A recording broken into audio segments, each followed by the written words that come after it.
মানুষকে সম্মান। আল্লাহু আল্লাহু তুমি জাল্লে জালালুহু, শেষ করা তো যায় না গে তোমার গুণগান।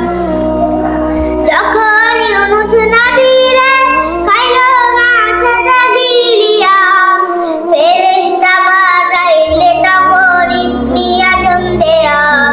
দমে দমে তেহার পরে সে ইসলামে আজম, দমে দমে তেহার পরে সে ইসমি আজম। মাছের উদর হতে সে যে পেল পরিত্রাণ। আল্লাহু আল্লাহু তুমি জাল্লে জালালুহু, শেষ করা তো যায় না গে